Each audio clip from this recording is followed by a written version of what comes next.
Hello friends, welcome to extraordinary education. ये हमारा 4th lecture है, में आके देख सकते हैं। तो आज हम पढ़ेंगे कर्ल ऑफ वेक्टर फील्ड। सबसे पहले इसकी डेफिनेशन देखते हैं।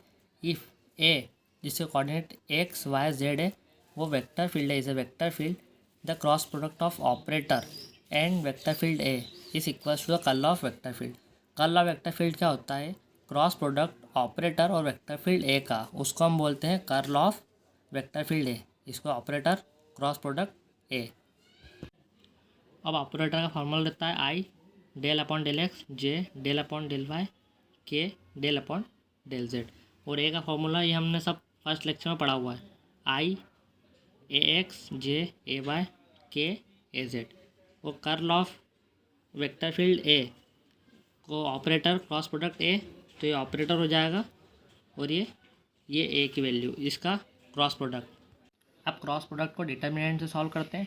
तो यहाँ पर डिटर्मिनेंट का साइन बनाएंगे, आई जे के लिखेंगे और ऑपरेटर के कंपोनेंट लिख लेंगे सारे, फिर ए वेक्टर के कंपोनेंट लिख लेंगे, फिर इसको क्रॉस प्रोडक्ट करेंगे, डिटर्मिनेंट सॉल्व करेंगे। तो ये होगा i del a z upon del y minus del A y upon del z. यहाँ पर हमने प्लस जे लिखा है, इन दोनों का प्रोडक्ट करा है, माइनस इन दोनों का प्रोडक्ट। आप सोच रहे होंगे यहाँ पर माइनस जे आता है और इन दोनों का प्रोडक्ट होता है, तो हमने यहाँ पर प्लस जे लिख के इसको उल्टा कर दिया है। प्लस के लिए भी एज इट इज़ होगा, इन दोनों का प्रोडक्ट माइनस इन दोनों का प्रोडक्ट। अब हम इसका प्रूफ देखते हैं। Consider a small rectangle P Q R S in a x y plane with side d x and d y along x and y axis respectively. हमने एक एक्स वाई प्लेन लिया है जिसमें हमने रेक्टेंगल रखा है P Q R S x y plane में, जिसकी एक्स में डिस्टेंस डी एक्स है और वाई वाली डिस्टेंस देखें तो वो डी वाई है। Let the components of vector field A at the centre of this triangle be A x and A y along x and y axis. X axis के along जो vector field A है, x axis के along A के vector field A y है और A vector का component y के along A z. Divergence में हमने एक्स के अलॉन्ग ए एक्स लिया था, वाई के अलॉन्ग ए वाई लिया था और जेड के अलॉन्ग ए जेड लिया था, और हमने यहाँ पर उल्टा लिया, एक्स के अलॉन्ग ए वाई लिया और वाई के the component increase in positive direction of axis. जब भी हम पॉजिटिव डायरेक्शन की बात करेंगे तो कंपोनेंट इंक्रीज होगा। The rate of increase of value of A y along x axis is del A y upon del x and the rate of increase of value of A x along y axis is del A x upon del y. Del y में increase होना है x axis के along, तो उसको हम बोलेंगे del, और अगर rate of increase in A x along y axis हो रहा है तो डेल ए एक्स अपॉन डेल वाई होगा।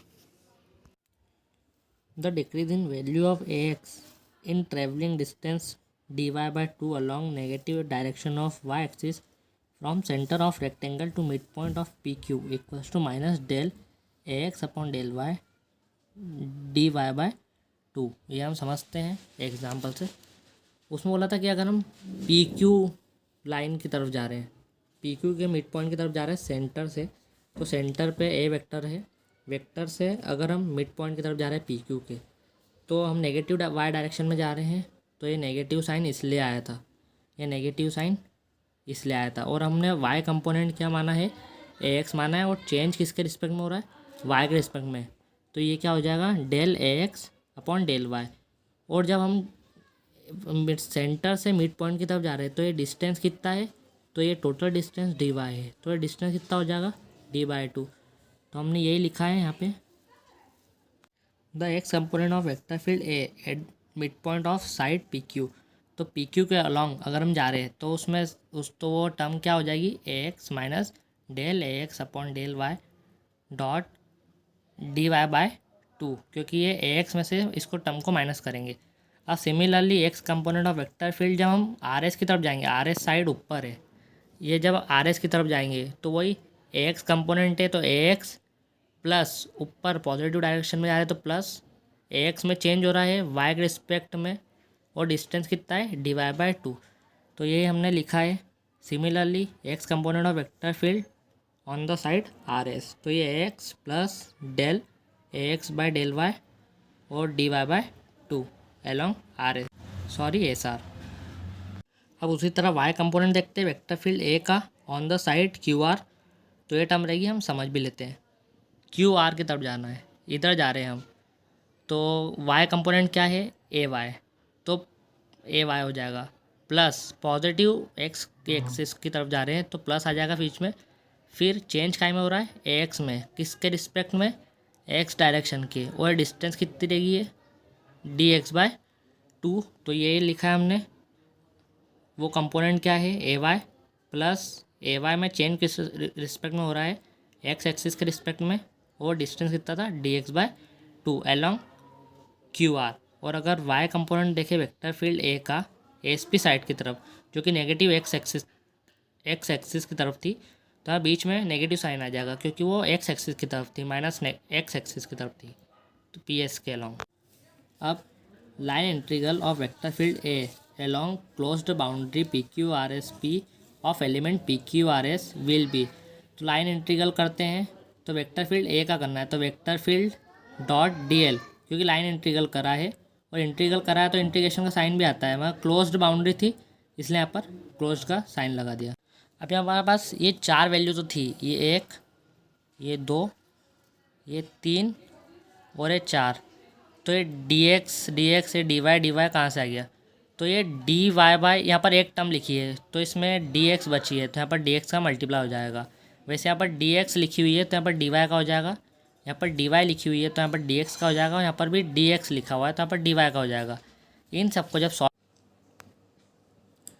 ये ऐसा इसलिए हुआ क्योंकि हमने जब डाइवर्जेंस में देखा था तो उसमें वॉल्यूम यूज़ हो रहा था, इसलिए जो भी अगर यहाँ पर डी वाई रहता था तो हम डी एक्स और डी जेड से मल्टीप्लाई कर देते थे। मगर यहाँ पर आपने 2D फिगर लिया है, एक्स और वाई एक्सिस लिए, तो यहाँ पर अगर वाई है तो अपन ने एक्स से मल्टीप्लाई कर दिया, यहाँ पर एक्स है तो यहाँ पर वाई से मल्टीप्लाई कर दिया।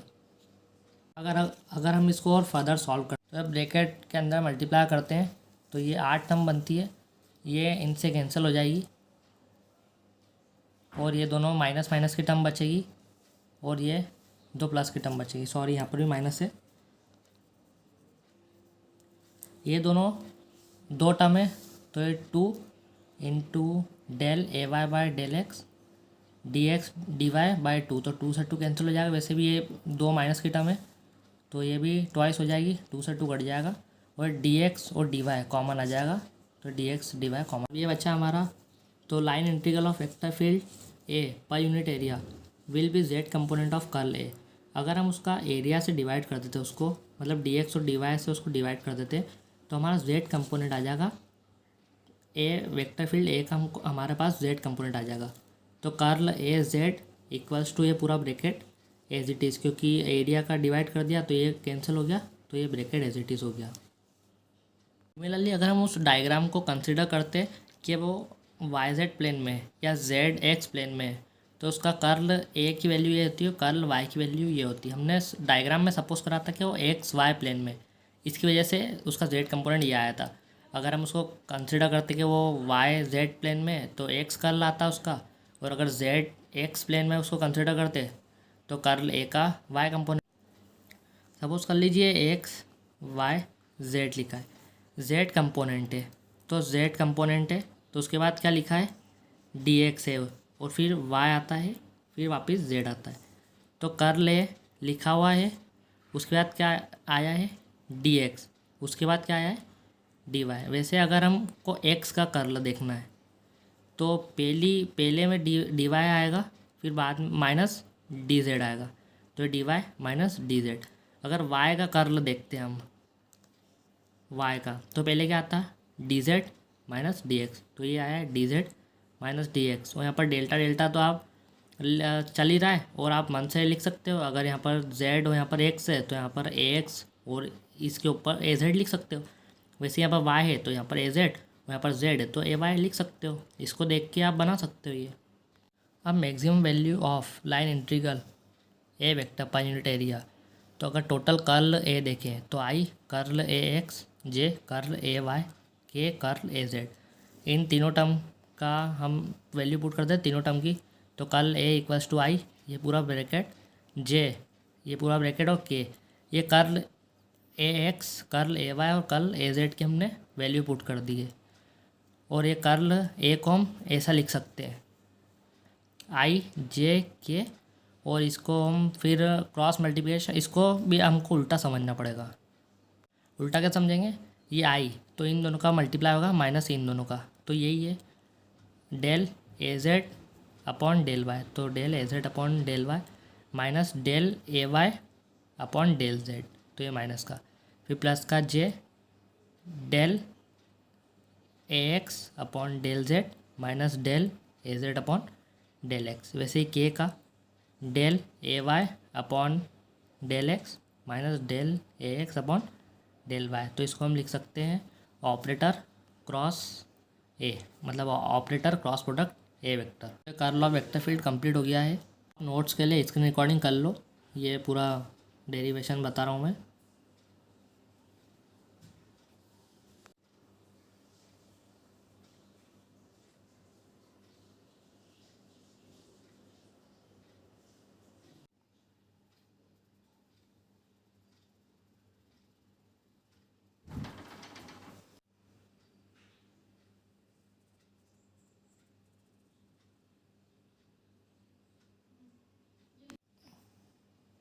एक बार डाइवर्जेंस और वेक्टर फील्ड देखना है थर्ड लेक्चर, वो और ये दोनों सेम ही है, तो आपको कॉन्सेप्ट बहुत अच्छे से समझ में आ जाएगा। अगर आपको वीडियो अच्छा लगा हो तो प्लीज़ अपने दोस्तों के साथ भी शेयर करें, वीडियो को लाइक करना ना भूलें और सब्सक्राइब भी करें और अपना नोटिफिकेशन बेल को ऑल पे सेट करें, ताकि जब भी मैं कोई नई वीडियो डालूँ बीएससी की तो आपके पास नोटिफिकेशन आ जाए।